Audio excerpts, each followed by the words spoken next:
ಹಿಂದಿನ ದಿನ ಇವಾಗ ಯಾರು ಪೂಜೆಗೆ ಬರ್ತಾರೋ ಅವ್ರಿಗೆ ಸಂಬಂಧಪಟ್ಟಿದ್ದ ನಾಗ ಆತ್ಮ ಅವತ್ತಿನ ದಿನ ಅಲ್ಲಿ ದೇವ್ರ ಹತ್ರ ಬಂದು ನೆಲೆಸಿರುತ್ತೆ. ಆಯ್ತು, ಸರ್ಪ ಸಂಸ್ಕಾರ ಮಾಡಿಸಿದ್ರು ಸರಿ, ಅವ್ರಿಗೆ ಗೊತ್ತಾ ನನ್ಗೇನು ಕಷ್ಟದಲ್ಲಿ ನಾನು ಸತ್ತೆ, ನಾನು ಸತ್ತ ಮೇಲೆ ನನ್ನ ಬರ್ತಾರೆ, ದುಡ್ಡಿರುತ್ತೆ, ಆಶ್ಲೇಷ ಬಲಿ ಮಾಡ್ಬೇಕಾ, ಇದು ಮಾಡ್ಬೇಕಾ, ಒಂದಿನ ಪಿಕ್ನಿಕ್ ಸ್ಪಾಟ್ ತರ ಬರ್ತಾರೆ. ಸತ್ಯಭಾಮ ಒಂದ್ಸಲ ಕೇಳ್ತಾಳೆ ಕೃಷ್ಣನ, ಕೃಷ್ಣ ನೀನು ಏನು ಎಲ್ರಿಗೂ ನಾನು ಎಲ್ಲಿ ಎಂಥ ಆತ್ಮ ಇದ್ರು ನಾನು ಎಲ್ರಿಗೂ ಊಟ ಇಲ್ಲಿಂದಾನೆ ಕೊಡ್ತೀನಿ ಅಂತ ನೀನು ಹೇಳ್ತೀಯಲ್ಲ, ಹೆಂಗೆ ಅಂತ ಕೇಳ್ತಾಳೆ.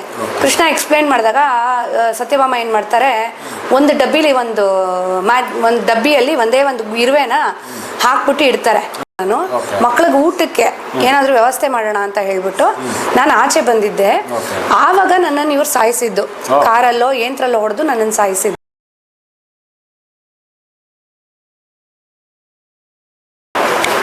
ನಮಸ್ತೆ ಎಲ್ಲ ಕರ್ನಾಟಕದ ಜನತೆಗೆ, ನಮ್ಮ ಮಾಸ್ಟರ್ ಡಿವೈನ್ ಲೈಟ್ಸ್ ಚಾನಲ್ಗೆ ಸ್ವಾಗತ ಕೋರ್ತಾ ಇದ್ದೀನಿ. ಹಾಗೆ ಇವತ್ತಿನ ಒಂದು ಅತಿಥಿಯಾಗಿ ನಮ್ಮ ಹೇಮಾವತಿಯವರು ಬಂದಿದ್ದಾರೆ. ನಮಸ್ತೆ ಎಲ್ಲರೂ, ಅವರಿಗೆ ನಮ್ಮ ಚಾನಲ್ಗೆ ಸ್ವಾಗತ ಕೊಡ್ತಾ ಇದ್ದೀನಿ. ಬಂಧುಗಳೇ, ಪ್ರಿಯ ಸಾಧಕರಿಗೆಲ್ಲರಿಗೂ ನಮಸ್ಕಾರ. ಹಾಗೆ ನಮ್ಮ ಮೇಡಮ್ ಹತ್ರ ಇವತ್ತು ಕೇಳೋಣ, ನಮ್ಗೆ ಏನು ಮಾಹಿತಿ ಇವತ್ತು ಕೊಡ್ತಾರೆ ಅನ್ನೋದ್ರ ಬಗ್ಗೆ ನಮ್ಮ ಮೇಡಮ್ ಕಡೆನೇ ಹೋಗೋಣ. ಮೇಡಮ್ ಇವತ್ತು ನಮ್ಮ ಹಿತೈಷಿಗಳಿಗೆ, ನಮ್ಮ ಬಂಧುಗಳಿಗೆ ಯಾವ ತರ ನೀವು ಮಾಹಿತಿ ಕೊಡ್ತಿದ್ದೀರಾ, ಯಾವ ಸಬ್ಜೆಕ್ಟ್ ಬಗ್ಗೆ ತಿಳಿಸಂತಿದ್ದೀರಾ ಮೇಡಮ್ ಅವರೇ? ಹೌದು, ನಾನು ಇವತ್ತು ನಾಗದೋಷ ಹಿಂದೆ ಮುಂದೆ ಅಂದ್ರೆ ಎಕ್ಸಾಕ್ಟ್ ನಾಗದೋಷ ಹೇಗ್ ಬರುತ್ತೆ ಅಂತ ಎಲ್ರಿಗೂ ಗೊತ್ತಿರುತ್ತೆ. ಇವಾಗ ಜ್ಯೋತಿಷ್ಯರಿಗೆಲ್ಲ ತುಂಬಾ ಚೆನ್ನಾಗಿ ಗೊತ್ತಿರುತ್ತೆ, ಅವರೆಲ್ಲ ಹೇಳ್ತಾರೆ. ನನ್ನ ಒಂದು ಲಿಮಿಟೇಷನ್ ಅಲ್ಲಿ ನನ್ಗೇನ್ ಗೊತ್ತಿದೆಯೋ ನಾನು ಆಕಾಶಿಕ್ ರೀಡಿಂಗು ಮತ್ತೆ ನಾಗಾಸ್ಗೆ ಕನೆಕ್ಟ್ ಆಗಿ ನಾಗಾಸ್ ರೀಡಿಂಗ್ ಅಂತ ಮಾಡ್ತೀನಿ. ಆ ನಾಗಾಸ್ ರೀಡಿಂಗ್ ಅಲ್ಲಿ ಏನ್ ಗೊತ್ತೋ ಅಷ್ಟು ಮಾತ್ರ ನಾನು ನಿಮ್ಗೆ ಹೇಳ್ಬಲ್ಲೆ. ಮತ್ತೆ ನಾಗಾಸ್ ಇಂದಾನೆ ಒಂದು ಕೋರ್ಸ್ ಡೌನ್ಲೋಡ್ ಆಗಿದೆ ನನಗೆ, ಬ್ಲೆಸ್ಸಿಂಗ್ಸ್ ಆಫ್ ನಾಗಾಸ್ ಅಂತ. ಆ ಕೋರ್ಸ್ದು ಡೀಟೇಲು ನಾನಿಲ್ಲಿ ಕೊಡ್ಬೋದು ಹೇಗೆ ಅಂತ. ಏನು ಹೇಳ್ಬೇಕಂದ್ರೆ, ಒಂದ್ಸಲ ಹೀಗೆ ನಾನು ಸುಬ್ರಹ್ಮಣ್ಯಕ್ಕೆ ಹೋಗಿದ್ದೆ. ಸುಬ್ರಹ್ಮಣ್ಯಕ್ಕೆ ಹೋದಾಗ ನಂಗಲ್ಲಿ ಮೆಸೇಜಸ್ ಎಲ್ಲ ಬರುತ್ತೆ, ನಾನು ಹಿಂದಿನ ಪಾಡ್ಕಾಸ್ಟಲ್ಲೂ ನಿಮ್ಗೆ ಹೇಳಿದ್ದೀನಿ. ಅಲ್ಲಿ ಏನು ಹೇಳಿದ್ರು ಅವರು ಅಂತ ಹೇಳಿದ್ರೆ, ಇವಾಗೆಲ್ಲ ನಾಗ ಪ್ರತಿಷ್ಠೆ, ನಾಗದೋಷ ನಿವಾರಣೆ ಅವಕ್ಕೆಲ್ಲ ಬಂದಿರ್ತಾರೆ, ಆಶ್ಲೇಷ ಬಲಿ ಪೂಜೆಗೆಲ್ಲ ಬಂದಿರ್ತಾರೆ ಸುಬ್ರಹ್ಮಣ್ಯಕ್ಕೆ. ಅಲ್ಲಿ ಸ್ವಾಮಿ ಏನು ಹೇಳಿದ್ರು ಅಂದ್ರೆ, ಇವಾಗ ಆತ್ಮಗಳನ್ನೆಲ್ಲ ಕರಿಬೇಕಲ್ಲ ಅವರು, ಹಿಂದಿನ ದಿನಾನೇ ಇವತ್ತು ನೀವು ಪೂಜೆಗೆ ಬಂದಿದ್ದೀರಾ ಅಂದ್ರೆ ಅಲ್ಲಿ ಡೈಲಿ ಬರ್ತಾ ಇರುತ್ತೆ, ಡೈಲಿ ಪೂಜೆ ನಡೀತಿರುತ್ತೆ. ಆ ಹಿಂದಿನ ದಿನ ಇವಾಗ ಯಾರು ಪೂಜೆಗೆ ಬರ್ತಾರೋ ಅವ್ರಿಗೆ ಸಂಬಂಧಪಟ್ಟಿದ್ದ ನಾಗ ಆತ್ಮ ಅವತ್ತಿನ ದಿನ ಅಲ್ಲಿ ದೇವ್ರ ಹತ್ರ ಬಂದು ನೆಲೆಸಿರುತ್ತೆ. ಆಲ್ರೆಡಿ ಕರೆಸ್ಕೊಂಡಿರ್ತಾರೆ ಅವರು ಸುಬ್ರಹ್ಮಣ್ಯ ಸ್ವಾಮಿಗಳು. ಇವಾಗ ಆತ್ಮ ತಾನೇ ಇವ್ರಿಗೆ ಇದು ಕೊಡ್ಬೇಕು, ಮುಕ್ತಿ ಕೊಡ್ಬೇಕು. ಸೊ ಇವ್ರೇನ್ ಮಾಡ್ತಾರೆ, ಇನ್ಯಾರಿಗೂ ಆ ಕೆಪಾಸಿಟಿ ಇಲ್ಲ. ನಾಗಾಸ್ ಆತ್ಮಗಳು ಎಲ್ಲೆಲ್ಲೆಲ್ಲೆಲ್ಲಿ ಇರುತ್ತೋ ಸೋಲ್ಸು ನಿನಗೆ ಮುಕ್ತಿ ಕೊಡ್ತೀನಿ ಬಾ ಅಂತ ಅಲ್ಲಿ ಕರೆದು ಅವತ್ತು ಇರಿಸ್ಕೊಂಡಿರ್ತಾರೆ ಸ್ವಾಮಿ. ಏನಾಗುತ್ತೆ ಅಂದ್ರೆ, ನಾನು ಏನು ಮಾಡ್ತಿದ್ದೆ ಅಂದರೆ, ಈ ಟೈಮಲ್ಲಿ ಹೋಗಿ ನಿಮಗೆ ನಾಗದೋಷ ನಿವಾರಣೆ ಆಗುತ್ತೆ ಅಂತ ತುಂಬ ಜನ ಕ್ಲೈಂಟ್ಸ್ಗೆ ಹೇಳಿ ಕಳಿಸ್ತಿದ್ದೆ. ಅವ್ರೇನು ಹೇಳೋರು, ಮೇಡಮ್ ನೀವು ಒಂದ್ಸಲ ನಮಗೋಸ್ಕರ ಪ್ರೇ ಮಾಡಿಬಿಡಿ, ನೀವು ಪ್ರೇ ಮಾಡಿದ್ರೆ ನಮ್ಮದು ದೋಷ ಪರಿಹಾರ ಆಗುತ್ತೆ, ನೀವು ಒಂದ್ಸಲ ಪ್ರೇ ಮಾಡ್ಕೊಳ್ಳಿ ಅಂತ ಹೇಳೋರು. ನಾನು ಆಯಿತು, ನಾನು ಪ್ರೇ ಮಾಡ್ಕೊತೀನಿ, ನೀವು ಅಲ್ಲಿ ಪೂಜೆ ಮಾಡಿಸ್ಬೇಕಾದ್ರೆ ನಾನು ಇಲ್ಲಿ ಕೂತ್ಕೊಂಡು ಪ್ರೇ ಮಾಡ್ತೀನಿ ನಿಮಗೋಸ್ಕರ, ನೀವು ಮಾಡಿಸಿ ಅಂತ ಹೇಳಿ ತುಂಬ ಜನ ಕಳಿಸಿದ್ದೆ. ಒಂದು ಸಲ ಏನಾಯಿತು ಅಂತ ಹೇಳಿದ್ರೆ, ಒಂದು ನಾಗ ಬಂದ್ಬಿಟ್ಟು ನನಗೆ ಹೇಳಕ್ಕೆ ಸ್ಟಾರ್ಟ್ ಮಾಡ್ತು, ನೋಡು ನೀನು ದೊಡ್ಡದಾಗ ಅವ್ರಿಗೋಸ್ಕರ ಎಲ್ಲ ಪ್ರೇ ಮಾಡ್ತೀಯಾ ನಮ್ಮ ಹತ್ರ ಬಂದ್ಬಿಟ್ಟು, ಹಿಂದಿನ ಜನ್ಮದಲ್ಲಿ ಇವರು ನಾನು ನನ್ನ ಮಕ್ಕಳು ಎಲ್ಲ ಬಿಟ್ಬಿಟ್ಟು ನಾನು ಮಕ್ಳಿಗೆ ಊಟಕ್ಕೆ ಏನಾದರೂ ವ್ಯವಸ್ಥೆ ಮಾಡೋಣ ಅಂತ ಹೇಳ್ಬಿಟ್ಟು ನಾನು ಆಚೆ ಬಂದಿದ್ದೆ. ಆವಾಗ ನನ್ನನ್ನು ಇವ್ರು ಸಾಯಿಸಿದ್ದು, ಕಾರಲ್ಲೋ ಯಂತ್ರಲ್ಲೋ ಹೊಡೆದು ನನ್ನನ್ನು ಸಾಯಿಸಿದ್ದು. ನಾನು ಅಲ್ಲೇ ಸತ್ತೋದೆ, ಅಲ್ಲೇ ಹೆಣ ಅದೆ. ನಮ್ಗೇನು ನಿಮ್ಮ ಥರ ಮುಕ್ತಿ ನಿಮಗೆ ತೊಗೊಂಡ್ರು ಇದು ಮಾಡೋದು ಹೆಣದ್ದು ಅಂದರೆ ಅಂತ್ಯ ಸಂಸ್ಕಾರ ಅವೆಲ್ಲ ಏನೂ ಇರಲ್ಲ ನಮಗೆ. ಮತ್ತೆ ನನ್ನ ಮಕ್ಳಿಗೆ ಹೋಗಿ ತಿಳಿಸೋರು ಯಾರೂ ಇರಲಿಲ್ಲ. ನನ್ನ ಮಕ್ಕಳು ಎಷ್ಟು ಅಂದರೆ ಅವ್ರು ಹೇಳ್ಬೇಕಾದ್ರೆ ನನಗೆ ಕಣ್ಣಲ್ಲಿ ನೀರು ಬರ್ತಾ ಇತ್ತಿಲ್ಲ, ಆ ಸಂಕಟ ಹೊಟ್ಟೆಲಿ. ಏನಂದರೆ ಅವ್ರೇನು ಹೇಳಿದ್ರು ಅಂದರೆ, ನೋಡು ನನ್ನ ಮಕ್ಕಳು ಎಷ್ಟು ಕಷ್ಟಪಟ್ಟಿರ್ಬೋದು, ನನ್ನ ಮಕ್ಳಿಗೆ ಯಾರಿದ್ರು ಹೇಳೋಕ್ಕೆ ಹೋಗಿ ನಿಮ್ಮಮ್ಮ ಬರಲ್ಲ ಅಂತ. ಚಿಕ್ಕ ಚಿಕ್ಕ ಮಕ್ಕಳು, ನನ್ನ ಮಕ್ಳನ್ನ ನೋಡ್ಕೊಳ್ಳೋಕೆ ಯಾರೂ ಇರಲಿಲ್ಲ. ನನ್ನನ್ನು ಇವ್ರು ಸಾಯಿಸ್ಬಿಟ್ರು. ಇವತ್ತಿನ ದಿನ ನೀನು ಸಾರಿ ಕೇಳಿಸ್ತಾ ಇದ್ದೀವಿ ಅವ್ರ ಹತ್ರ, ಆದರೆ ನೋಡು ಅವರೆಲ್ಲ ಬಂದು ಇಲ್ಲಿ ಪಿಕ್ನಿಕ್ ಸ್ಪಾಟ್ ಥರ, ಅವ್ರಿಗೆ ಯಾವ ಇದು ಇಲ್ಲ, ಬರ್ತಾರೆ, ದುಡ್ಡಿರುತ್ತೆ, ಆಶ್ಲೇಷ ಬಲಿ ಮಾಡಬೇಕಾ, ಇದು ಮಾಡಬೇಕಾ, ಒಂದಿನ ಪಿಕ್ನಿಕ್ ಸ್ಪಾಟ್ ಥರ ಬರ್ತಾರೆ, ಇಲ್ಲಿ ಚೆನ್ನಾಗೆಲ್ಲ ತಿಂತಾರೆ ಹೋಗ್ತಾರೆ. ನಾನು ಯಾಕೆ ಇವ್ರನ್ನ ಕ್ಷಮಿಸ್ಬೇಕು? ಅವ್ರನ್ನ ಕ್ಷಮೆ ಕೇಳೋಕ್ಕೆ ನೀನು ಬೇರೆ ಎಕ್ಸ್ಟ್ರಾ, ನೀನೇನಕ್ಕೆ ಕ್ಷಮೆ ಕೇಳಬೇಕು? ಇಷ್ಟು ನೋವು ನಾನು ಅನುಭವಿಸಿದ್ದೀನಿ. ಅವ್ರು ಬಂದ್ಬಿಟ್ಟು ಇಲ್ಲಿ ನನಗೆ ಇದು ಮಾಡಿಸ್ಬಿಟ್ರೆ ನಂಗೆ ನೋವು ಕಮ್ಮಿ ಆಗ್ಬಿಡತ್ತಾ? ಆಯಿತು, ಸರ್ಪ ಸಂಸ್ಕಾರ ಮಾಡಿಸಿದ್ರು ಸರಿ, ಅವ್ರಿಗೆ ಗೊತ್ತಾ ನನಗೇನು ಕಷ್ಟದಲ್ಲಿ ನಾನು ಸತ್ತೆ, ನಾನು ಸತ್ತ ಮೇಲೆ ನನ್ನ ಫ್ಯಾಮಿಲಿಗೆ ಏನಾಯ್ತು ಅಂತ ಅವ್ರಿಗೆ ಗೊತ್ತಾ? ಅವ್ರು ನನಗೆ ಆ ಕಷ್ಟ ನೋಡಿ ಫರ್ಗಿವ್ನೆಸ್ ಕೇಳಿದಾರ ಹೋಗ್ಲಿ ನನ್ನನ್ನು. ಆ ರೀತಿ ಕ್ಷಮೆನೂ ಕೇಳಲ್ಲ, ಪೂಜೆ ಮಾಡಿಸ್ತಾರೆ, ಹೋಗೋರ್ಗೆ ಏನ್ ಬೇಕಾದ್ ತಿಂತಾರೆ ಬರ್ತಾರೆ ಅಂತ. ಅದು ನನಗೆ ಬೈದಾಗ ನನಗೆ ಸ್ವಲ್ಪ ಬೇಜಾರಾಯ್ತು. ಮತ್ತೆ ಇನ್ನೊಂದು ಅನ್ಸಿದ್ದೇನಂದ್ರೆ, ಹೌದು ನಾವು ಮನುಷ್ಯರು ತುಂಬಾ ತಪ್ಪು ಮಾಡ್ತೀವಿ. ಯಾಕಂದ್ರೆ ಮನುಷ್ಯರು ಸತ್ತಾಗ ಮರಗ್ತೀವಿ, ಇವಾಗ ಮನುಷ್ಯರಿಗೂ ಮರಗಲ್ಲ ಬಿಡಿ, ಆ ತರ ಸ್ಥಿತಿ ಬಂದ್ಬಿಟ್ಟಿದೆ ಇವಾಗ. ಅದೇನಾಯ್ತು ಅಂತ ಹೇಳಿದ್ರೆ, ಪ್ರಾಣಿ ಸತ್ತಾಗ ನಾವ್ ಯಾರು ಮರಗಲ್ಲ, ಒಂದ್ ಸೈಡಿಗೆ ತಗೊಂಡೋಗಿ ಹಾಕ್ತಿವಿ, ಅದಕ್ಕೇನು ಅಂತ್ಯ ಸಂಸ್ಕಾರನೂ ಮಾಡಲ್ಲ. ಇವಾಗ ನಾಯಿಗಳಿಗಾದ್ರೆ ಅಟ್ಲೀಸ್ಟ್ ನಾಯಿನ ಪ್ರೀತಿಸೋರು ತಗೊಂಡೋಗಿ ಒಂದ್ ಮಣ್ಣಾಕ್ ಮುಚ್ತಾರೆ. ಇವಾಗ ನಾಯಿ ದಯಾ ಸಂಘ ಅದು ಇದು ಏನೇನೋ ಸಂಘಗಳಿದೆ, ಮಾಡ್ತಾರ ಅವರು, ಚಾರಿಟಬಲ್ ಟ್ರಸ್ಟ್ ಅವರು. ಸೊ ನಾಗಾಸ್ದು ಯಾರು ನೋಡಿ ಯಾರು ಮಾಡ್ಬೇಕು ಅವ್ರಿಗೆ ಪಾಪ. ಅದು ಆ ನಾಗ ಹೇಳ್ದಾಗ ನನ್ಗೆ ತುಂಬಾ ಬೇಜಾರಾಯ್ತು. ಅದಕ್ಕೆ ನೀವು ಏನ್ ಮಾಡಿ ಅಂತ ಹೇಳಿದ್ರೆ, ನಾಗ ಹೋಗ್ತೀರಾ ಸರಿ, ಹಿಂದೆ ಮುಂದೆ ಏನು ಗೊತ್ತಿರಲ್ಲ, ದೋಷ ಪರಿಹಾರಕ್ಕೆ ಹೋಗ್ತೀರಾ. ನೀವು ಹೋಗೋದಾದ್ರೆ ದಯವಿಟ್ಟು ನೀವೇನ್ ಮಾಡಿರ್ತೀರೋ ನಿಮ್ಗೆ ಗೊತ್ತಿರಲ್ಲ, ಆದ್ರೆ ಎಷ್ಟು ನೀವು ಕ್ಷಮೆ, ಎಷ್ಟು ಇದಾಗಿ ನೀವು ಕ್ಷಮೆ ಕೇಳ್ಬೇಕಂದ್ರೆ ಟ್ರೂ ಹಾರ್ಟ್ ಇಂದ, ಪ್ಯೂರ್ ಹಾರ್ಟ್ ಇಂದ ಅದ್ರ ಸಂಕಟ ನೀವು ಅರ್ಥ ಮಾಡ್ಕೊಂಡು ದಯವಿಟ್ಟು ನನಗೆ ಕ್ಷಮಿಸಪ್ಪ. ಅವ್ರು ಪೂಜೆ ಮಾಡ್ತಿರ್ತಾರಲ್ಲ ಪುರೋಹಿತರು, ಅವ್ರು ನಿಮ್ಗೋಸ್ಕರ ಕ್ಷಮೆ ಕೇಳ್ತಿರ್ತಾರಲ್ಲಿ, ನಿಮ್ಗೆ ಗೊತ್ತಾಗಲ್ಲ. ಹಾರ್ಟ್ಲಿ ಬರ್ಬೇಕು. ಹೌದು ಹೌದು, ಯಾಕಂದ್ರೆ ನಾವು ತಪ್ಪು ಮಾಡಿರ್ತೀವಿ, ನಮ್ಗೆ ಗೊತ್ತಿಲ್ಲ. ಎಷ್ಟೋ ತರದ್ದು ತಪ್ಪು ನಾಗಾಸ್ಗೆ ಮಾಡಿರೋದು ಮನುಷ್ಯರು ನಾನು ನೋಡಿದೀನಿ ಕಣ್ಣಲ್ಲಿ, ಅಂದ್ರೆ ನನಗೆ ತೋರಿಸಿದಾರೆ ಅವ್ರ ವಿಷನ್ಸ್.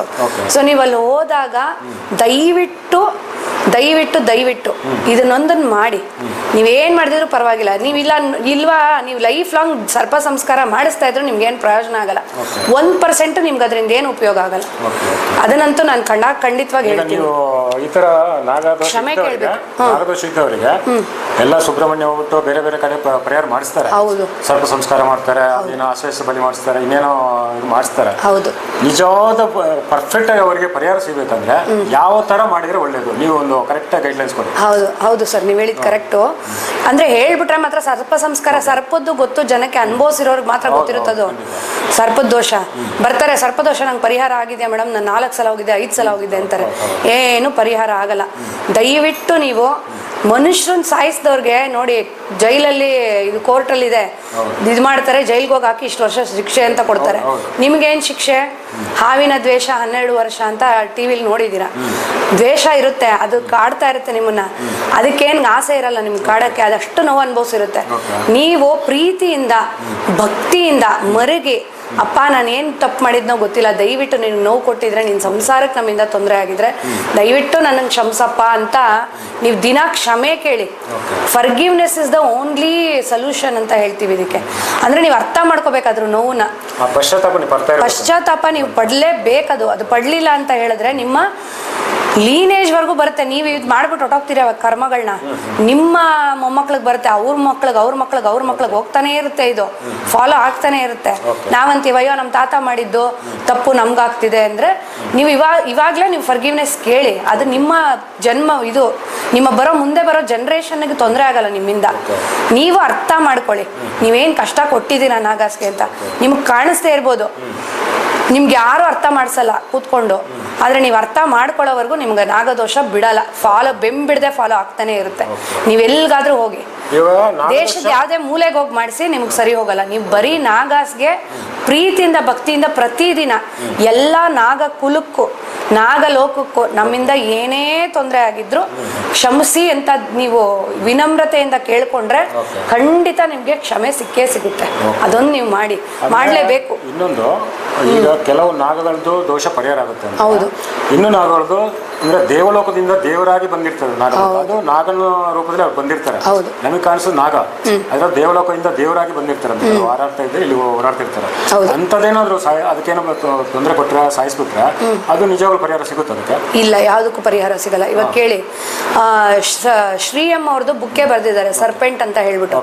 ಅದ್ರಲ್ಲಿ ಅವ್ರು ಏನ್ ಹೇಳಿದ್ದಾರೆ ಅಂದ್ರೆ, ನಾಗಲೋಕದವ್ರಿಗೂ ಮನುಷ್ಯರಿಗೂ ತುಂಬಾ ಹತ್ರದ ಸಂಪರ್ಕ ಇತ್ತಂತೆ ಫಸ್ಟ್ ಎಲ್ಲ, ಆಯ್ತಾ. ನಾಗಲೋಕದವರು ಹೈಲಿ ಇಂಟ್ಯೂಟಿವ್, ಅವರನ್ನ ನಾವು ಮಿಸ್ಯೂಸ್ ಮಾಡ್ಕೊಳಕ್ ಯಾವಾಗ ಶುರು ಮಾಡಿದ್ವೋ ಅವಾಗ ಮನುಷ್ಯರು ಸಂಬಂಧ ಚೆನ್ನಾಗಿತ್ತಂತ. ಇವಾಗ ಹೆಂಗೆ ನಮ್ಗೆ ಪಾಕ್ ಅಂತೀನಿ, ನಮ್ಗೆ ಇವಳ ಜೊತೆ ಡೊನಾಲ್ಡ್ ಟ್ರಂಪ್ ಜೊತೆ ಸಂಬಂಧ ಬೆಳೆಸ್ಬೇಕು, ಮೋದಿ ಹೋಗಿ ಸಂಬಂಧ ಬೆಳೆಸ್ತಾರಲ್ಲ ಬೇರೆ ದೇಶದಲ್ಲಿ, ಆ ತರ ನಾಗಗಳದ್ದು ಸಂಪರ್ಕ ಅಷ್ಟು ಚೆನ್ನಾಗಿತ್ತು, ಭೂಮಿಗೆ ತುಂಬಾ ಉಪಕಾರ ಆಗ್ತಿತ್ತು ನಾಗಗಳಿಂದ.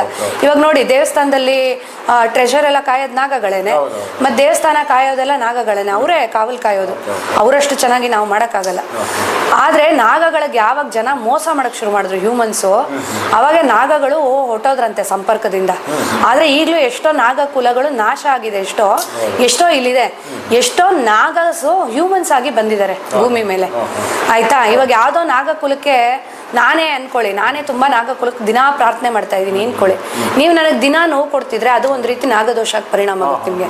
ಮತ್ತೆ ಯಾರು ನಾಗಸ್ ಅಂತ ಗೊತ್ತಿರಲ್ಲ, ಮನುಷ್ಯರಿಗೆ ನೀವು ನೋವು ಕೊಡ್ತಿರ್ತೀರಾ, ಅವ್ರು ನಾಗಲೋಕದಿಂದ ಬಂದು ಮನುಷ್ಯರಾಗಿ ಬಂದಿದ್ರೆ ಆ ದೋಷ ನಿಮಗೆ ಬಂದೇ ಬರುತ್ತೆ. ನೀವ್ ಅಂತೀರಾ ನಾನು ಈ ಜನ್ಮದಲ್ಲಿ ಯಾವ್ದು ನಾಗನ ಸಾಯಿಸಿಲ್ಲ, ಏನು ಮಾಡಿಲ್ಲ ಅಂತ. ಆದ್ರೆ ಯಾವ್ದೇ ದೈವಕ್ಕೆ ನೀವು ನಿಂದೆ ಮಾಡಿದ್ರು ಆ ದೈವನ ಕಾಯೋ ನಾಗ ನಿಮ್ಮನ್ನ ಬಿಡಲ್ಲ, ಅದು ನಿಮ್ಮ ಹಿಂದೆ ಬರುತ್ತೆ. ಇವಾಗ ಎಷ್ಟೋ ಹಳೆ ದೇವಸ್ಥಾನದಲ್ಲಿ ಇವಾಗಲೂ ನಾವು ನೋಡಿದೀವಿ, ಪದ್ಮನಾಭ ದೇವಸ್ಥಾನಕ್ಕಿಂತ ಒಳ್ಳೆ ಎಕ್ಸಾಂಪಲ್ ಬೇಕಾಗಿಲ್ಲ ಯಾರಿಗೂ. ಆ ಥರ ನಾಗಗಳು ಇವತ್ತಿಗೂ ಎಷ್ಟೋ ದೇವಸ್ಥಾನಗಳು ಕಾಯ್ತಾ ಇದ್ದಾರೆ. ಅದು ಪ್ರಾಬ್ಲಮ್ ಆಗುತ್ತೆ ನಿಮಗೆ. ಇನ್ನೊಂದು ನಾನು ಹೇಳ್ತೀನಿ ಇನ್ಸಿಡೆಂಟು, ನಾನು ನೋಡಿರೋದು ನನ್ನ ಕ್ಲೈಂಟ್ದು. ಅವ್ರೇನಾಗಿದೆ ಅಂದರೆ ಆ ಮನೆಗೆ ತಗೊಂಡಾಗಿಂದ ಅವ್ರಿಗೆ ತುಂಬ ಪ್ರಾಬ್ಲಮ್. ಅವ್ರ ಮನೇಲಿ ನಾಗಗಳೆಲ್ಲ ಬಂದ್ಬಿಡೋದು ಎಲ್ಲ. ನಾನು ಕರೆಕ್ಟಾಗಿ ಚೆಕ್ ಮಾಡಿದಾಗ ನನಗೆ ಗೊತ್ತಾಗಿದ್ದೇನಂತ ಹೇಳಿದ್ರೆ, ಅವ್ರು ಎಲ್ಲಿ ಮನೆ ತಗೊಂಡಿದ್ದಾರೆ ಅದ್ರ ಕೆಳಗಡೆ ನಾಗಲೋಕಕ್ಕೆ ಸಂಬಂಧಪಟ್ಟಿದ್ದ ಮನೆ ಇದೆ. ಅವರೆಲ್ಲ ಅಲ್ಲಿ ಸಂಚಾರ ಇದ್ದಾರೆ. ಅದರಿಂದ ಇವ್ರಿಗೆ ತುಂಬಾ ತೊಂದರೆ ಆಗ್ತಾ ಇದೆ ಇವಾಗ.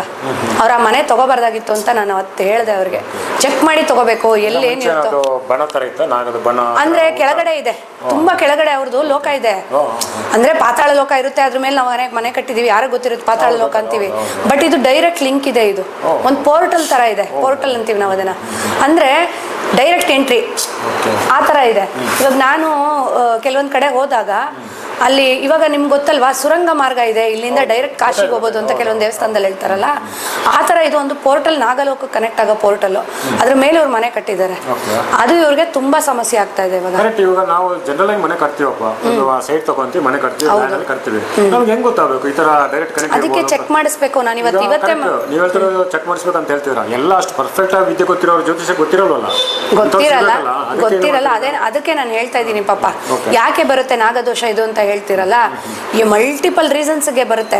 ಕೆಲವ್ರು ಹೇಳ್ಬೋದು ಜ್ಯೋತಿಷ್ಯರು, ನಾನು ಒಂದ್ಸಲ ಆಕಾಶಿಕ್ ರೀಡಿಂಗ್ ನೋಡುವಾಗ ಜ್ಯೋತಿಷ್ಯರು ಏನ್ ಹೇಳ್ತಾರೆ ಅಂದ್ರೆ ಇದೊಂದು ನಾಗದೋಷ ಇದೆ ನನಗೆ ಕ್ಲಿಯರ್ ಮಾಡ್ಕೊಳ್ಳಿ ಅಂತಾರೆ.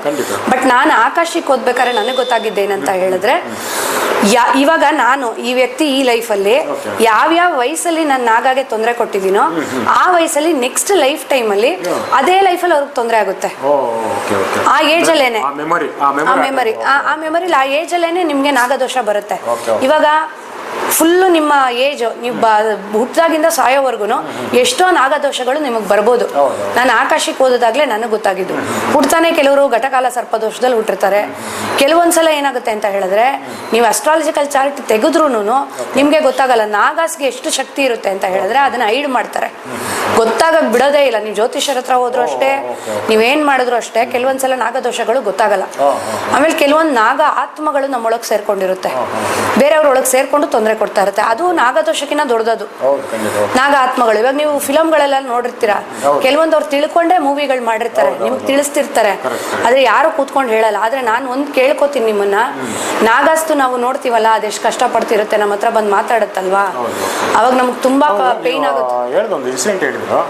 ನಾಗ ಏನೋ ಎಕ್ಸ್ಪೀರಿಯನ್ಸ್ ನಿಮ್ಮ ಹತ್ರ ಹಂಚ್ಕೊಂತ ಅಂತ ಏನೋ ನಾಗ ಎಕ್ಸ್ಪೀರಿಯನ್ಸ್ ಅದೇ ನಾನು ಶೇರ್ ಮಾಡ್ಕೊಂಡಿದ್ದು ಇದೇ ಎಕ್ಸ್ಪೀರಿಯನ್ಸ್. ಅದು ಏನ್ ಗೊತ್ತಾ, ನೋಡು ನೀನ್ ಅವ್ರಿಗೋಸ್ಕರ ಕ್ಷಮೆ ಕೇಳ್ತಾ ಇದೀಯಾ. ಇನ್ನೊಂದು ಯಾವ್ದೋ ಇನ್ಸಿಡೆಂಟ್ ಹೇಳಿದ್ರಿ, ಇದು ಆಕಾಶಿಕಲ್ ಅದೇನೆ ನಾಗಾಸ್ತು ತುಂಬಾ ಎಕ್ಸ್ಪೀರಿಯನ್ಸ್ ಅವ್ರು ಹೇಳ್ತಾ ಇರ್ತಾರೆ ನಮ್ಗೆ. ಇವಾಗ ಬರ್ತಾರಲ್ವಾ ನಾಗದೋಷ ಇರೋರು, ಚರ್ಮದು ನಾಗದೋಷ ಒಬ್ರು ಇರೋರು ಬಂದ್ರು, ಅವ್ರಿಗೆ ಸೋರಿಯಾಸಿಸ್ ಪ್ರಾಬ್ಲಮ್ ಇದೆ. ಅವ್ರು ಬಂದ್ರು ನನ್ನ ಹತ್ರ, ಏನ್ ಪ್ರಾಬ್ಲಮ್ ಇದೆ ನೋಡಿ ಮೇಡಮ್ ಅಂತ. ನಾನು ನೋಡಿದಾಗ ಇದು ನಾವು ಚಾನಲ್ ಅಲ್ಲಿ ಹೇಳ್ಬೋದೋ ಇಲ್ವೋ ನನಗೆ ಗೊತ್ತಿಲ್ಲ, ಬಟ್ ಆದ್ರೆ ನಾನು ಏನಂದ್ರೆ ಅವ್ರು ಏನ್ ಮಾಡ್ತಿದ್ರು ಅಂದ್ರೆ ಗೊತ್ತಾಗ್ಲಿ ಅನ್ನೋ ತರ ನಾನು ಹೇಳ್ತಾ ಇದ್ದೀನಿ. ಅದಕ್ಕೆ ಹೇಳ್ತಾ ಅಂದ್ರೆ ಇದು ರಕ್ತದ್ದು ಅದೆಲ್ಲ ಹೇಳ್ಬೋದೋ ಏನೋ ಯೂಟ್ಯೂಬ್ ಅಲ್ಲಿ ಅಂತ ನಾನು. ಅದ್ರಲ್ಲಿ ಏನ್ ಮಾಡೋರು ಅಂದ್ರೆ ನಾಗಾಸ್ನ ತಿಂತಾರ ನೋಡಿ, ಆ ಊರವ್ರವ್ರು ನಾಗಗಳನ್ನ ತಿನ್ಬೇಕಾರೆ ಗೊತ್ತಲ್ಲ, ಇವಾಗ ನಾವು ಕುರಿ ಕೋಳಿನ ಹೆಂಗೆ ನೇತಾಕಿರ್ತೀವಿ ಅದೇ ತರ ಅಲ್ಲಿ ನೇತಾಕೋ ಕೆಲಸ ಅಯ್ಯಮ್ಮ ಮಾಡ್ತಾ ಇದ್ದಿದ್ದು. ಅಮ್ಮ ಫುಲ್ ಏನು ಆಸ್ ಯೂಸಲ್ ಚರ್ಮ ತೆಗಿತೀವಿ, ಇದ್ ಮಾಡ್ತೀವಿ, ಆ ಕೆಲಸ ಮಾಡ್ತಿತ್ತಂತ ಅಯ್ಯಮ್ಮ. ಅದನ್ನ ತೋರಿಸ್ತು ನಾಗ. ಅವ್ರಿಗೆ ಸೋರಿಯಾಸಿಸ್ ಆಲ್ಮೋಸ್ಟ್ ಇವಾಗ ಒಂದು 40 years ಇಂದ ಇದೆ. ಇವಾಗ್ಲೂ ವಾಸಿ ಆಗಿಲ್ಲ ಅವ್ರಿಗೆ. ಯಾಕೆ? ಕ್ಷಮೆ ಕೇಳ್ಬೇಕಷ್ಟೇ. ನೀವೇನೇ ತಪ್ಪು ಮಾಡಿರಿ, ಇವಾಗ ನೋಡಿ ಅವ್ರದ್ದು ನಾನು ನೋಡ್ದೆ ಗೊತ್ತಾಯ್ತು. ಎಲ್ರಿಗೂ ಗೊತ್ತಾಗಬೇಕು ಅಂತಿಲ್ಲ, ಹಿಂದಿನ ಜನ್ಮದಲ್ಲಿ ಎಷ್ಟೋ ಜನ್ಮದ ಹಿಂದೆ ಅವ್ರು ಮಾಡಿರೋದಕ್ಕೆ ಈಗ ಅವ್ರು ಫೇಸ್ ಮಾಡ್ತಿದ್ದಾರೆ. ಅವ್ರಿಗೆ ಹಂಗೆ ಚರ್ಮ, ಇವ್ರು ಹೆಂಗ್ ಸುಲಿತಾರೋ ಹಂಗೆ ಚರ್ಮ ಸುಲ್ಕೊಂಡ್ಬರ್ತಾರೆ ಮುಂದೆ. ಆ ತರ ಆಗ್ತಿದೆ. ಬಟ್ ನಾಗಾಸ್ಗೆ ಏನ್ ಗೊತ್ತಾ, ನಾವಂತಿಲ್ಲ ಅಯ್ಯೋ ಬಿಡು ಹೋಗಿ ಪೂಜೆ ಮಾಡಿಸ್ಬಿಟ್ವಿ ಮುಗಿದೋಯ್ತು. ಕರ್ತವ್ಯ ಅಲ್ಲಿಗೆ ನಿಮ್ದು ಮುಗಿಯಲ್ಲ. ಯಾಕಂತ ಹೇಳಿದ್ರೆ ಮನುಷ್ಯರಿಗಾದ್ರೆ ಅಯ್ಯೋ ಆಕ್ಸಿಡೆಂಟ್ ಅಲ್ಲಿ ಸತ್ತೋದ ಎಷ್ಟು ವರ್ಷ ಕೇಸ್ ನಡೀತದೆ, ದುಡ್ಡು ಕೊಡೋವರೆಗೂ ಬಿಡಲ್ಲ. ಬಟ್ ನಾಗಾಸ್ ಏನ್ ನಿಮ್ಮನ್ನ ಬಂದು ಕೇಳಲ್ಲ, ಕಾಟ ಕೊಡ್ತಿರುತ್ತೆ. ನೀವೇ ಮನಪೂರ್ವಕವಾಗಿ ಅರ್ಥ ಮಾಡ್ಕೊಂಡು ಆತ್ಮಗಳಿಗೆ ಕ್ಷಮೆ ಕೇಳಿ. ಯಾಕಂದ್ರೆ ನಾವು ನೋಡಿದಾಗ ನಮ್ಗೆ ತುಂಬಾ ನೋವಾಗುತ್ತೆ ನಾಗಗಳಿಗಾಗಿರೋದು. ಅವೆಷ್ಟು ಕಷ್ಟಪಡ್ತಿರುತ್ತೆ ಗೊತ್ತಾ. ಅವಕ್ಕೂ ಹೋಗಕ್ಕಾಗಲ್ಲ, ದಾರಿ ಗೊತ್ತಿರಲ್ಲ ಅವಕ್ಕೆ. ಅವನು ನಾವು ಲೈಟಲ್ಲಿ ಕಳಿಸ್ತಾರೆ ನಮ್ಮ ಗುರುಗಳು. ಏನಂದ್ರೆ ಅವರು ಮತ್ತೆ ಹುಟ್ಟು ಬರ್ಬೇಕಲ್ವಾ. ಕೆಲವೊಂದು ನಾಗಗಳು ಏನ್ ಮಾಡ್ತಾರೆ ಅಂತ ಹೇಳಿದ್ರೆ ಇವ್ರ ನರಳದ್ನ ನೋಡ್ತಾ ಇರ್ತಾರೆ, ಯಾರು ಅವ್ರಿಗೆ ತೊಂದರೆ ಕೊಟ್ಟಿರ್ತಾರೋ ಅದು. ಅವಕ್ಕೆ ಹೋಗ್ಬೇಕು ಅಂತ ಹೇಳಿದ್ರೆ ಇವ್ರ ಕ್ಷಮೆ ಕೇಳ್ಬೇಕು ಅವ್ರಿಗೆ, ಅವಾಗ್ಲೇ ಅವ್ರಿಗೆ ಮುಕ್ತಿ. ಬಟ್ ಅವ್ರಿಗೆ ಕಮ್ಯುನಿಕೇಟ್ ಮಾಡಕ್ ಮುಕ್ತಿ ಸಿಗುತ್ತೆ. ಅವಾಗ ಏನ್ ಮಾಡುತ್ತೆ, ಅದು ದ್ವೇಷ ಮರ್ತು ಹೋಗುತ್ತೆ. ಇದು ದ್ವೇಷ ಮರೆಯೋವರೆಗೂ ಅವ್ರು ಬೇರೆ ಸೋರ್ಸ್ ಅವ್ರು ಕರ್ಕೊಂಡು ಹೋಗಕ್ಕಾಗಲ್ಲ ಅವ್ರನ್ನ ನಾಗಲೋಕದವ್ರು. ಅದಾದ್ಮೇಲೆ ಅವ್ರಿಗೆ ರೀಬರ್ತ್ ಆಗೋದು. ಸೊ ಅದಕ್ಕೆ ಸ್ವಲ್ಪ ಇದೊಂದು ಮಾತ್ರ ನೀವುಗಳು ತುಂಬಾ ಸೂಕ್ಷ್ಮವಾದ ವಿಚಾರ ಇದು ನಾಗಾಸ್ದು. ತುಂಬಾ ನೀವು ಅಂತೀರಾ ನಾವು ಹೋಗ್ತೀವಿ ಮಡಿಯಿಂದ ಮಾಡಬೇಕು ನಾಗಗಳನ್ನ, ಮಾತಾಡಬಾರ್ದು, ಎಂಜಲ್ ಇದಾಗಬಾರ್ದು, ಇಷ್ಟೆಲ್ಲ ಮಾಡ್ತೀರಾ ಮಡಿ ಮೈಲ್ಗೆ ನಾಗಗಳಿಗೆ. ನೀವು ಮಡಿ ಮೈಲ್ಗೆ ಮಾಡದೇ ಇದ್ರು ಒಂದು ಪಕ್ಷ ನಡೆದೋಗುತ್ತೆ. ಆದರೆ ಕ್ಷಮೆ ಕೇಳಿ.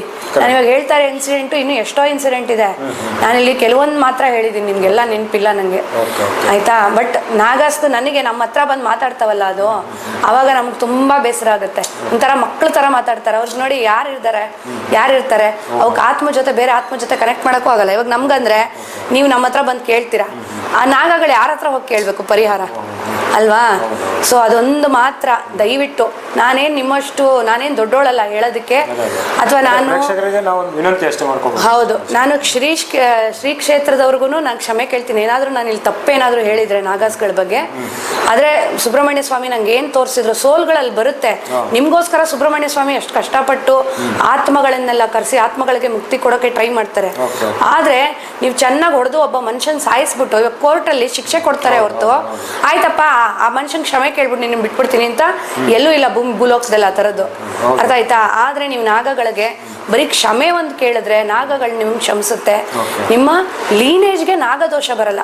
ಯಾವಾಗ ಅವ್ರು ನಿಮಗೆ ಪ್ರೀತಿಯಿಂದ ಈಗ ಅವರು ಪೂಜೆ ಪುನಸ್ಕಾರಕ್ಕೆ ಅಥವಾ ಪರಿಹಾರಕ್ಕೆ ಹೋಗ್ತಾರೆ ಅನ್ಕೊಳ್ಳಿ ಕ್ಷೇತ್ರಕ್ಕೆ, ನಾವು ಯಾವ ತರ ನಡ್ಕೋಬೇಕಾಗುತ್ತೆ ಮುಂದಿನ, ಅದಕ್ಕೆ ಮುಂಚೆ ಆಸುಪಾಸು ಅಥವಾ ಮುಗಿದೋಯ್ತು ಅದು ಅಲ್ಲಿ ಪರಿಹಾರ ಮುಗಿದ್ಮೇಲೆ ನಾವು ಬಂದ್ಬಿಟ್ಟು ಇನ್ನೇನು ಬೇಕಾದ್ರೂ ಗಮ್ಮತ್ ಮಾಡ್ಕೊಂಡಿರ್ಬೋದು. ಅದೇ ಮುಂಚಿತವಾಗಿ ಯಾವ ಪ್ರಿಕಾಷನ್ಸ್ ಇದೆ ಅಂತ ನಾನು ಅದ್ರ ಬಗ್ಗೆ. ಹೌದು, ಯಾಕಂದ್ರೆ ಕೆಲವ್ರು ಹೇಳಲ್ಲ. ಇವಾಗ ಹೆಂಗ್ ಗೊತ್ತಾ, ಜ್ಯೋತಿಷ್ರು ಹೇಳಿದ್ರೆ ಅವ್ರು ಮಾಡಲ್ಲ, ಹೋಗಲ್ಲ ಅಂದ್ಬಿಟ್ಟು ಹೇಳಲ್ಲ.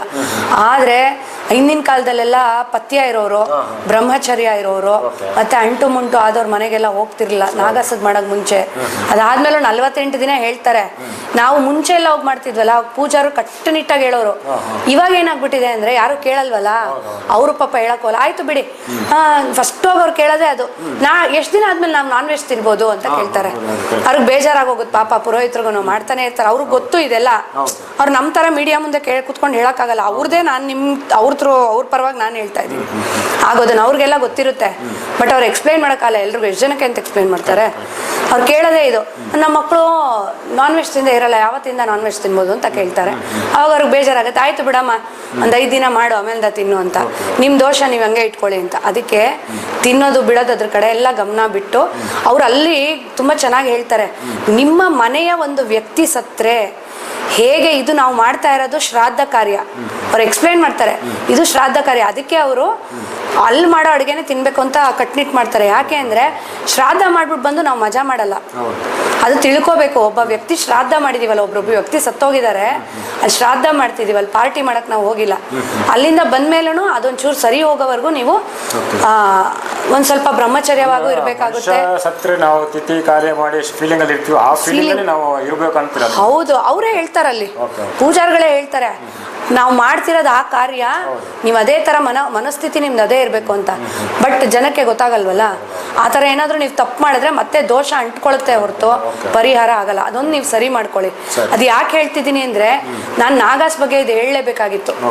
ನಾನು ನೋಡಿದ್ದೀನಿ, ಹತ್ರದಿಂದ ನೋಡಿದ್ದೀನಿ ನಾಗಾಸ್ ಪಡೋ ಕಷ್ಟ. ಅದು ಯಾರಾದರೂ ಒಬ್ರು ಹೇಳಬೇಕು ಈ ಮುಖಾಂತರ. ಎಷ್ಟು ಜನಕ್ಕೆ ರೀಚ್ ಆಗುತ್ತೋ ರೀಚ್ ಆಗಲಿ. ಎಷ್ಟು ಜನ ಇದರಿಂದ ಫರ್ಗಿವ್ನೆಸ್ ಕೇಳ್ತಿರೋ ಕೇಳಿ, ಖಂಡಿತ ಇದರಿಂದ ಒಳ್ಳೇದಾಗುತ್ತೆ ಅಂತ ಮಾತ್ರ ಹೇಳ್ತೀನಿ ನಾನು. ಆಮೇಲೆ ಮೇಡಮ್, ಈಗ ನಾಗರಕಲ್ಲಿಗೆ ಹೆಚ್ಚಿನವ್ರು ಹೋಗಿ ನಾಗರ ಪಂಚಮಿ ದಿವಸನ ಬೇರೆ ದಿವಸನ ಹೋಗ್ಬಿಟ್ಟು ಹಾಲು ಹಾಕ್ತಾರೆ, ಮೊಸರು ಹಾಕ್ತಾರೆ, ಸಕ್ಕರೆ ಹಾಕ್ತಾರೆ, ತುಪ್ಪ ಹಾಕ್ತಾರೆ, ಅದ್ರ ಮೇಲೆ ಹೂವು ಇಟ್ಟು ಪೂಜೆ ಮಾಡಿ ಅನ್ನ ಹಂಪಲು ಇಟ್ಟು ಬರ್ತಾರೆ. ಆಮೇಲೆ ಮರುದಿವಸ ಹೋದರೆ ಅದು ಹಂಗೆ ಇರುತ್ತೆ, ಯಾರು ತೊಳೆದಿರಲ್ಲ. ಆ ಮೊಸರು ಕೊಳ್ತು ಸ್ಮೆಲ್ ಬರ್ತದೆ, ಅಲ್ಲಿ ಅಕ್ಕಪಕ್ಕ ಓಡಾಡೋಕ್ಕಾಗಲ್ಲ, ನೊಣಗಳು ಓಡಾಡ್ತಿರ್ತವೆ, ಹಂಗಿರುತ್ತೆ. ಯಾಕಂದ್ರೆ ನನ್ನ ಅನುಭವ, ನಾನೇ ಹೋಗ್ಬಿಟ್ಟು ಎಷ್ಟೋ ಕಡೆ ನಾಗರಕಲ್ಲನ್ನ ಕ್ಲೀನ್ ಮಾಡಿ ಬಂದಿದ್ದೀನಿ. ಅವ್ರು ಅರ್ಚಕರು ಹೇಳಿದ್ರು ತುಂಬ ಒಳ್ಳೆ ಕೆಲಸ ಮಾಡ್ತೀರಿ ಅಂತ ಹೇಳಿದ್ರು ಅವರು. ಇಲ್ಲ, ನಾವು ಅವ್ರ ಹೊಗಳಿಕೆಗೆ ಮಾಡಿದ್ದಲ್ಲ, ಆದರೆ ನಮಗೆ ಆ ಹಿಂಸೆ ತಡ್ಕೊಳಕ್ಕಾಗ್ತಾ ಇಲ್ಲ. ಆ ನಾಗರಕಲ್ಲ ಹತ್ರ ನಮ್ಗೆ ಭಯ ಭಕ್ತಿ ಬರ್ತಾ ಇಲ್ಲ. ಈ ಲೆವೆಲ್ಗೆ ಮೋಸ ಇದು ಮಾಡ್ತಾರಲ್ಲ, ಹತ್ರನೇ ಹೋಗಲ್ವಲ್ಲ ಯಾರು. ಭಯ ಭಕ್ತಿ ಎಷ್ಟರ ಮಟ್ಟಿಗೆ ಸರಿ? ಅವ್ರು ಮಾಡಿದ ಸರಿನೇ ಅಲ್ಲ, ಸರಿನೇ ಅಲ್ಲ. ಪೂಜೆ ಮಾಡಿದ್ಮೇಲೆ ನೀವೇನ್ ಗೊತ್ತಾ, ಅಲ್ಲೇ ಇರ್ಬೇಕು. ಒಂದ್ ಸ್ವಲ್ಪ ಹೊತ್ತು ಇದ್ದು ಅದನ್ನೆಲ್ಲ ಶುದ್ಧಿ ಮಾಡ್ಬಿಟ್ಟು ನೀವೇ ಹೋಗ್ಬೇಕಾಗತ್ತೆ. ಇಲ್ವಾ, ಮಾಡಕ್ಕೆ ಹೋಗ್ಬೇಡಿ, ಮಾಡಕ್ಕೆ ಹೋಗ್ಬೇಡಿ. ಯಾಕಂತ ಹೇಳಿದ್ರೆ ನಾನು ಪೂಜೆನೆ ಮಾಡ್ತಿರೋದು ಅಂತೀರಾ ನೀವು, ಅದು ಒಂಥರ ದೋಷನೇ ಬರುತ್ತೆ. ಯಾಕೆ ಗೊತ್ತಾ, ಎಲ್ಲಾನು ನಿಮಗೆ ಚಿಕ್ಕ ಮಕ್ಳ ತರ ಯಾರು ಇಲ್ಲಿ ಎಕ್ಸ್ಪ್ಲೈನ್ ಮಾಡ್ಕೊಂಡು ಕೂತ್ಕೊಳ್ಳಲ್ಲ. ಅದು ನಿಮಗೆ ಅರ್ಥ ಆಗ್ಬೇಕಾಗಿರೋದು. ಎಲ್ಲ ಒಂದು ಮೆಚೂರ್ಡ್ ಇದ್ರಲ್ಲಿ ಇದೀರಾ, ಅರ್ಥ ಆಗ್ಬೇಕು. ಯಾಕಂದ್ರೆ ನಮ್ಮ ಮೈ ಮೇಲೆನೆ ಇವಾಗ ತಾಯಿಗೆ ಅಮ್ಮಂಗೆ ಅಭಿಷೇಕ ಮಾಡ್ತೀವಿ, ಶುದ್ಧಿಯಾಗಿ ಅಲಂಕಾರ ಮಾಡ್ತೀವಿ ಅಮ್ಮಂಗೆ. ಹಾಗಂತ ನಾಗರಕಲ್ ಮೇಲೆ ನೀವು ಹಂಗ್ ಮಾಡ್ಬೇಕು ಅಂತ ಎಲ್ಲೂ ಹೇಳಿಲ್ಲ. ನೀವು ಆ ದೇವಸ್ಥಾನದವ್ರ ಪಾಪ ಅವ್ರಿಗೆ ಎಷ್ಟೋ ಕೆಲಸ ಇರುತ್ತೆ, ಅವ್ರು ಬಂದು ನಿಮ್ಮನ್ನೇ ಕಾಯಕ್ ಆಗಲ್ಲ. ಸೊ ನೀವು ನೋಡಿ, ಒಂದು ಸ್ವಲ್ಪ ಹೊತ್ತು ದೇವ್ರ ಪೂಜೆ ಆದ್ಮೇಲೆ ಒಂದು ಅರ್ಧ ಗಂಟೆ 1 hour ಮನೆ ಅಕ್ಕಪಕ್ಕ ಮಾಡ್ತಿರ್ತೀರಾ. ಒಂದ್ ಸ್ವಲ್ಪ ಆದ್ಮೇಲೆ ಹೋಗಿ ನೀವೇ ನೀರ್ ತಗೊಂಡೋಗಿ ತೊಳೆದ್ ಬಿಡಿ. ಇಲ್ಲ ನೀರ್ ದೇವಸ್ಥಾನದಲ್ಲೇ ಸಿಗ್ತಿರುತ್ತೆ, ಒಂದ್ ಬಕೆಟ್ ಮಗ್ ತಗೊಂಡೋಗಿ ತೊಳಿರಿ, ಶುದ್ಧ ಮಾಡಿ ಬನ್ನಿ. ಅದ್ ಮಾಡ್ಕೊಳ್ಳಿ. ಯಾಕಂದ್ರೆ ಅದು ತಪ್ಪೆ. ಅಣ್ಣ ಹೇಳ್ತಿರೋ ಪ್ರಕಾರ ಕ್ಲೀನ್ ಮಾಡೋರ್ಗು ಬೇಜಾರಾಗುತ್ತೆ, ಅದ್ರ ಹತ್ರನೂ ಯಾರು ಹೋಗಲ್ಲ. ನಾಗರಕಲ್ ಹತ್ರ ಹೋದ್ರೆ ನಮ್ಗೆ ಭಕ್ತಿನೇ ಬರಲ್ಲ. ಅವ್ರಿಗೆ ಎಷ್ಟು ಬೇಜಾರಾಗಿರ್ಬೋದು ಅಲ್ವಾ? ಹೌದು. ನಾಗರಲ್ಲಿ ನಾವೇನ್ ಗೊತ್ತಾ, ಕಲ್ಲು ನಾನು ಲಾಸ್ಟ್ ಟೈಮು ಹೇಳಿದೀನಿ ನಿಮ್ಗೆ ಎಪಿಸೋಡ್ ಅಲ್ಲಿ, ಅದು ನೋಡೋರ್ಗ್ ಬರೀ ಕಲ್ಲು ಇರುತ್ತೆ. ಆದ್ರೆ ನಾವ್ ಅದ್ರ ಜೊತೆ ಕಮ್ಯುನಿಕೇಟ್ ಮಾಡ್ತೀವಿ ಅಂದ್ರೆ ಆವಾಹನೆ ಮಾಡಿರ್ತಾರೆ. ಅದು ನಾಗರಕಲ್ ಎಷ್ಟು ದಿನ ನೀವು ನಾಗರಕಲ್ ಪ್ರತಿಷ್ಠಾಪನೆ ಮಾಡೋರ್ಗ್ ಮಾತ್ರ ಗೊತ್ತಿರುತ್ತೆ. ಎಷ್ಟು ದಿನ ಅದ್ರ ನೀರನ್ನು ನೆನೆಸಿ ಅದಕ್ಕೆ ಪ್ರಾಣ ಪ್ರತಿಷ್ಠೆ ಮಾಡಿ ಮಾಡೋದು ಅದನ್ನ. ಸೊ ಅಲ್ಲಿ ಪ್ರಾಣ ಇರುತ್ತೆ ಅದ್ರಲ್ಲಿ. ಅದಕ್ಕೆ ನೀವು ಅದಕ್ಕೆ ಸ್ವಲ್ಪ ಗೌರವ ಕೊಡಲೇಬೇಕಾಗತ್ತೆ. ಈಗ ಉತ್ತಕ್ಕೆ ವಿಷಯಕ್ಕೆ ಬಂದಾಗ ಎಲ್ಲ ಕಡೆ ಉತ್ತಕ್ಕೆ ಹೋಗ್ಬಿಟ್ಟು ಹಾಲು ಹಾಕ್ತಾರೆ, ಅದಕ್ಕೆ ನೀರು ಹೂವು ಹಾಕ್ತಾರೆ, ಎಲ್ಲ ಓಕೆ, ಗಂಧ ಕಡ್ಡಿ ಹಚ್ಚಲ್ಲ ಓಕೆ. ಉತ್ತಕ್ಕೆ ಹಾಲು ಹಾಕೋದು ಸರಿನಾ? ಯಾಕಂದ್ರೆ ಕೆಲವರು ಏನ್ ಹೇಳ್ತಾರೆ ಅಂದ್ರೆ, ಹೊರಡೆ ಹಾವಿದ್ರೆ ಅದಕ್ಕೆ ಉಸಿರು ಕಡ್ದಂಗೆ ಆಗುತ್ತೆ, ಮತ್ತೆ ಉತ್ತ ಮಣ್ಣು ಹೊರಡೆ ಹೋದ್ರೆ ಅದು ಇದಾಗುತ್ತೆ ಅಂತ ಹೇಳ್ತವ್ರೆ. ಎಷ್ಟೋ ಉತ್ತಗಳು ಹೈಟ್ ಇರೋದಕ್ಕೆ ಫುಲ್ ಇದಾಗ್ಬಿಟ್ಟು ಹಾಕಿ ಇದು ಎಷ್ಟು ಮಟ್ಟಿಗೆ ಸರಿಮ? ಇದು ಏನಂತ ಹೇಳಿದ್ರೆ, ಅದು ನಡ್ಕೊಂಡ್ ಬಂದಿದೆ ಮುಂಚೆಯಿಂದ, ಬಟ್ ಅದು ಸರಿಯಲ್ಲ. ಇವಾಗ ನಾವು ಸ್ವಲ್ಪ ತಿಳ್ಕೊಂಡ್ಮೇಲೆ ಹುತ್ತದ ಮುಂದ್ಗಡೆ ಒಂದು ಬಟ್ಲಲ್ಲಿ ಇಟ್ಬಿಟ್ಟು ಬಂದ್ಬಿಡಿ ಅಂತ ಹೇಳ್ತಾರೆ, ಅದು ಬಂದು ಕುಡಿಯುತ್ತೆ ಅಂತ. ಯಾಕಂದ್ರೆ ತುಂಬಾ ವಯಸ್ಸಾಗಿರೋ ನಾಗಗಳಿರುತ್ತೆ ಒಳಗಡೆ. ಈ ವಯಸ್ಸಿರೋ ನಾಗಗಳೆಲ್ಲ ಓಡಾಡ್ಕೊಂಡು ನಮ್ಮ ತರ ನೋಡಿ, ಇವಾಗ ವಯಸ್ಸಾದವ್ರು ಮನೇಲಿ ಇರ್ತಾರೆ, ಹೆಂಗಾಗಿರೋರು ಸ್ವಲ್ಪ ಆಚೆ ಎಲ್ಲ ಕೆಲಸ ಮಾಡ್ಕೊಂಡ್ ಬರ್ತಾರಲ್ಲ, ಹುತ್ತದಲ್ಲಿ ಅದೇ ತರನೇ ತುಂಬಾ ವಯಸ್ಸಾಗಿರೋ ನಾಗಗಳು ಅಲ್ಲೇ ಇರ್ತಾವ. ಅವಕ್ಕೆ ಜಾಸ್ತಿ ಇದ್ ಮಾಡಕ್ಕಾಗಲ್ಲ. ಆ ತರ ನಾಗಗಳಿಗೆ ತೊಂದರೆ ಆಗುತ್ತೆ. ನೀವ್ ಹಾಕ ನೀರು, ನೀವ್ ಹಾಕ ಮೊಸರು, ಯಾರೋ ಒಳಗಡೆ ಕ್ಲೀನ್ ಮಾಡ್ಬೇಕು ಅವ್ರಿಗೆ, ಮಲಗಕ್ಕೂ ಆಗಲ್ಲ ಅವಾಗ ಅವ್ರಿಗೆ ಒದ್ದೆ ಆದ್ರೆ. ಸೊ ಅದನ್ನ ನೀವು ಸ್ವಲ್ಪ ಇವಾಗ ನೋಡ್ದವ್ರು, ನಾನು ಹೇಳ್ತೀನಿ ಅಂತ ಅಲ್ಲ, ಸ್ವಲ್ಪ ನೋಡಿ ನೀವೇ ಯೋಚನೆ ಮಾಡಿ. ಯಾಕಂದ್ರೆ ನನಗೆ ಇಲ್ಲಿ ಕಾಣಿಸ್ತಾ ಇರೋ ಪ್ರಕಾರ ಎಷ್ಟೋ ಹುತ್ತದಲ್ಲಿ ತುಂಬಾ ಕೂದಲು ಬೆಳ್ಕೊಂಡಿರೋ ಕಪ್ಪು ಹಾವುಗಳು, ಅಂದ್ರೆ ನಿತ್ರಾಣ ಆಗ್ಬಿಟ್ಟಿರುತ್ತೆ, ಅಂದ್ರೆ ಶಕ್ತಿ ಇರಲ್ಲ ಅದಕ್ಕೆ. ಆ ತರದ ಹಾವುಗಳು ನೋಡ್ತಾ ಇದ್ದೀನಿ ನಾನು. ಅವಕ್ಕೆ ತುಂಬಾ ತೊಂದರೆ ಆಗುತ್ತೆ, ಅವಕ್ ಮಲಗಕ್ಕೂ ಆಗಲ್ಲ, ಒಂದ್ ಇದು ಆಗಲ್ಲ. ಅದು ಹಿಂಸೆ ಪಟ್ರೆ ನಿಮ್ಗೆ ಹಿಂಸೆ ಆಗುತ್ತೆ. ಮತ್ತೆ ಅದೆಲ್ಲ ಮಾಡಕ್ ಹೋಗ್ಬೇಡ, ಅದೇನ್ ಬೇಕಾಗೂ ಇಲ್ಲ. ನಾಗಾಗೆ ಪ್ರಾರ್ಥನೆ ಮಾಡಿ ಇರೋ ಕಡೆನೆ ಒಂದ್ ಬಟ್ಲಲ್ಲಿ ಈಚೆನೆ ಹಾಲು ಇಟ್ಬಿಟ್ಟು ಬಂದ್ರೆ ಸಾಕು. ಅದಕ್ಕೆ ಗೊತ್ತು ದೇವ್ರಿಗೆ, ಆ ಕೃಷ್ಣಂಗೆ ಗೊತ್ತು ಹೇಗೆ ಕೊಡ್ಬೇಕು ಅಂತ. ಇಲ್ಲಿ ಒಂದು ಕತೆ ಹೇಳ್ತೀನಿ, ಇದು ನಿಮ್ದು ಹಾಲಿನ ಕತೆಗೆ ಒಂದ್ ಕತೆ ಏನಂತ ಹೇಳಿದ್ರೆ, ಸತ್ಯಭಾಮ ಒಂದ್ಸಲ ಕೇಳ್ತಾಳೆ ಕೃಷ್ಣನ, ಕೃಷ್ಣ ನೀನು ಏನು ಎಲ್ರಿಗೂ ನಾನು ಎಲ್ಲಿ ಎಂತ ಆತ್ಮ ಇದ್ರು ನಾನು ಎಲ್ರಿಗೂ ಊಟ ಇಲ್ಲಿಂದಾನೆ ಕೊಡ್ತೀನಿ ಅಂತ ನೀನು ಹೇಳ್ತೀಯಲ್ಲ, ಹೆಂಗೆ ಅಂತ ಕೇಳ್ತಾಳೆ. ಕೃಷ್ಣ ಎಕ್ಸ್ಪ್ಲೇನ್ ಮಾಡಿದಾಗ ಸತ್ಯಭಾಮ ಏನು ಮಾಡ್ತಾರೆ, ಒಂದು ಡಬ್ಬಿಲಿ ಒಂದು ಡಬ್ಬಿಯಲ್ಲಿ ಒಂದೇ ಒಂದು ಇರುವೆನ ಹಾಕ್ಬಿಟ್ಟು ಇಡ್ತಾರೆ. ಅರ್ಥ ಆಯ್ತಾ? ನೆಕ್ಸ್ಟ್ ಡೇ ಕೃಷ್ಣ ಬಂದಾಗ ಕೃಷ್ಣನ್ ಕೇಳ್ತಾರೆ ಸತ್ಯಭಾಮ, ಏನಪ್ಪ ಇವತ್ತೆಲ್ರಿಗೂ ಊಟ ಆಯ್ತಾ? ಯಾರು ಹಸ್ಕೊಂಡಿಲ್ಲ ಅಲ್ವಾ ಜೀವಿಗಳು? ಯಾವುದೇ ಜೀವಿಗಳು ಹಸುವಿನಿಂದ ಇಲ್ಲ ಅಲ್ವಾ ಅಂತ ಕೇಳ್ತಾರೆ. ಆವಾಗ ಕೃಷ್ಣ ಹೇಳ್ತಾನೆ, ಇಲ್ಲ, ಯಾವ ಜೀವಿನೂ ಹಸುವಿನಿಂದ ಇಲ್ಲ, ಎಲ್ಲ ಜೀವಿಗೂ ಅವ್ರವ್ರ ಆಹಾರ ನಾನು ತಲುಪಿಸಿದ್ದೀನಿ ಅಂತ ಹೇಳ್ತಾರೆ. ಆವಾಗ ಇವರು ಡಬ್ಬಿಲಿರೋ ಇರುವೆನ ತೆಗೆದು ತೋರಿಸ್ತಾರೆ.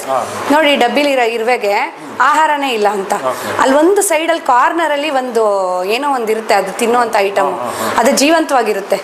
ಅವಾಗ ಕೃಷ್ಣ ಹೇಳ್ತಾನೆ, ನನಗೆ ಗೊತ್ತು, ಎಲ್ಲಾ ಜೀವಿಗಳಿಗೂ ಕಾಪಾಡೋದು ನನಗೆ ಗೊತ್ತು, ಅದಕ್ಕೆ ನೀವು ಯಾವ ನಾಗನೂ ನೀವೇನು ಕಾಪಾಡಬೇಕಾಗಿಲ್ಲ,